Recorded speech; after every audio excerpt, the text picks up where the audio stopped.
समागम चल रहा है, ये किस उपलक्ष्य में है, आज समापन होने जा रहा है। ये इसी बात का निर्णय देता है कि सन 1717 में संवत 1774 के अंदर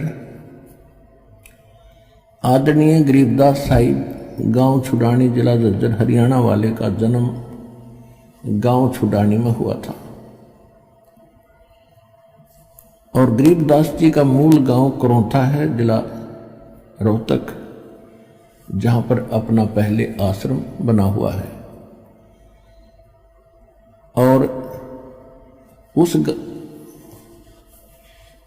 और गरीबदास जी के जो नानके थे वो गांव छुडानी में थे।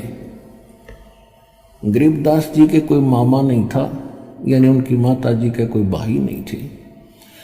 और जमीन बहुत घनी थी, लगभग 1300-1400 एकड़ जमीन थी।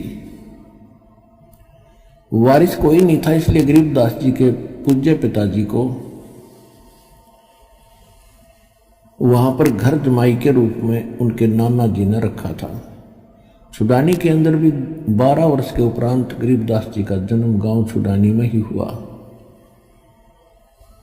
जब वो 10 वर्ष के हुए तो परमात्मा स्वयं जो लीला वो करते ही करते हैं, उनके विधान में लिखा हुआ है, वेदों में प्रमाण है। वो परमात्मा सतलोक से चलकर आए, एक जिंदा महात्मा का रूप बना के आदरणीय गरीबदास साहिब जी को गांव छुडानी के खेतों में, जंगल में, जहां वो गौएं चरा रहे थे, वहां मिले। फिर वहां से लेकर के सतलोक गए, ऊपर के सभी ब्रह्मांड दिखाए, ब्रह्मा विष्णु महेश की स्थिति से परिचित कराया और कंप्लीट स्पिरिचुअल नॉलेज, संपूर्ण अध्यात्म ज्ञान गरीबदास अंतःकरण में फीड कर दिया। और फिर प्यारी आत्मा को वापस छोड़ दिया। पीछे से मृत जानकर गरीबदास जी के शव को चिता पे रख दिया था। अग्नि लगाने से कुछ क्षण पहले गरीबदास जी खड़े हो गए और ये अमृतवाणी बोलने लगे, जिसके आधार से दास आपको ये अमृत ज्ञान सुना रहा है। सबसे पहले तो हम इस चीज से भ्रमित कर दिए गए थे कि कबीर साहब जो है एक दानक थे, जुलाहा थे,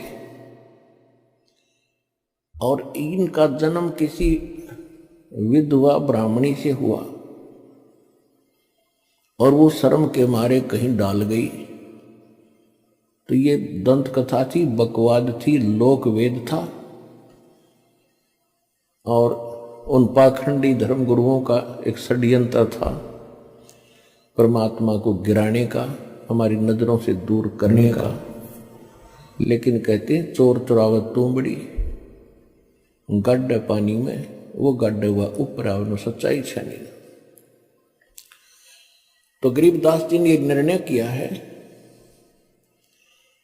आंखों देखा वो सारा ज्ञान, और परमेश्वर ने स्वयं बताया कि गरीबदास, मैं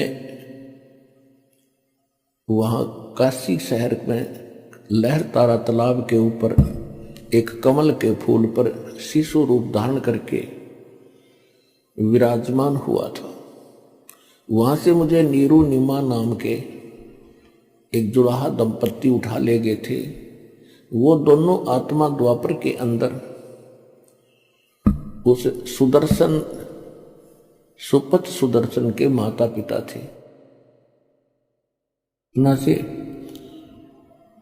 और मैं वचनबद्ध होकर के मैं उनके संस्कार अनुसार, उसके अपने वचन के पालन अनुसार उनसे मिला था। 120 वर्ष में वहां रहा था। धर्मदास नाम के एक सेठ थे, उनसे भी मैं मिला, उनको भी बहुत अच्छी तरह समझाया और उनको मैं यहां लेकर आया था जहां तुझे लाया हूं। और भी परमात्मा ने बताया कि मैं नानक को भी लेकर आया था, जो सिख धर्म के प्रवर्तक है। दादू को भी मैं लेकर आया था, मलुकदास को भी लेकर आया था, मैं हजरत मोहम्मद को भी लेकर आया था, लेकिन उन्होंने मेरी बात को महत्व नहीं दिया। और आज तुझे लेकर आया। तो गरीबदास जी को ये ज्ञान प्राप्त होने के बाद गरीबदास जी ने परमेश्वर की उस महिमा को, परमात्मा से सुनी हुई महिमा को और अपने शब्दों में चित्रार्थ किया। आज आपको परमात्मा के प्राकट्य के बारे में जानकारी देंगे।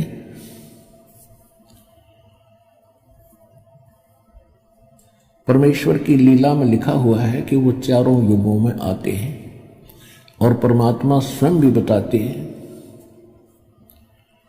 कि सतयुग में सत सुकृत कह टेरा, त्रेता नाम मुनिंदर मेरा, द्वापर में करुणा में कहाया, कलयुग नाम कबीर दराया। कि सतयुग में सत्सुकृत नाम से मैं प्रसिद्ध था। एक ब्राह्मण दंपत्ति मुझे उठाकर ले गए थे, मैं कमल के फूल पर आकर विराजमान हुआ था। परमात्मा एक लीला ऐसी करते हैं प्रत्येक युग में, और धीरे धीरे बड़ा होकर के वही क्रियाएं करते हैं जिस कुल में उनको ले जाया जाता है। सतयुग और त्रेता में परमात्मा ऋषि कहलाए थे, क्योंकि ब्राह्मण वर्ग उनको उठा कर ले गया था। द्वापर में परमात्मा को एक वाल्मीकि परिवार उठा कर ले गया था, तो उस समय वो वाल्मीकि कहलाए थे। और अब इस कलयुग के अंदर उनको एक दुल्हा दंपति उठा के ले गया था, और जिस कारण से वो धानक और दुल्हा कहलाए। परमात्मा कहते हो वैसे मेरी कोई जाति नहीं, मैं सबका सृजनहार हूं, फिर भी हमने जैसा भी अपना रंग रखा है हम उसको उसी से संबोधित करते हैं।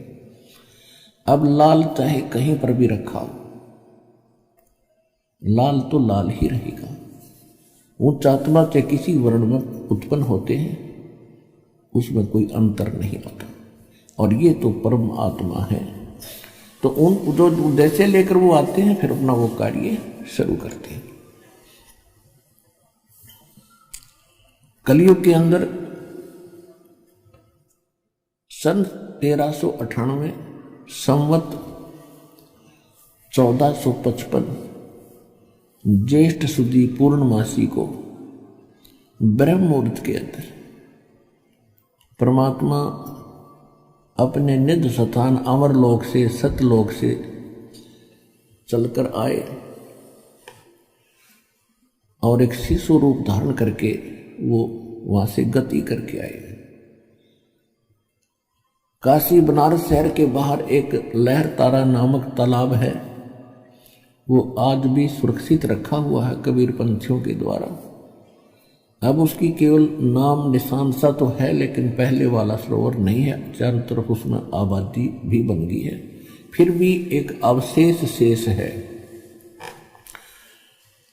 ये दास कई बार अपने भक्तों को पहले लेकर गए, 2-3 बार देखा, इसलिए दिखाया था कि आने वाले समय में जैसे भाई बहन बहुत ज्यादा संख्या में होंगे तो वो भक्त गवाही देंगे कि हम देख कर आए हैं। तो इतना ही काफी होता है। इन तीर्थों पे घूमने की से कोई लाभ नहीं होता, केवल उस सच्चाई से परिचित होना मात्र होता है कि सचमुच यहाँ ऐसी घटना घटी थी। इतना ही काम है इनका।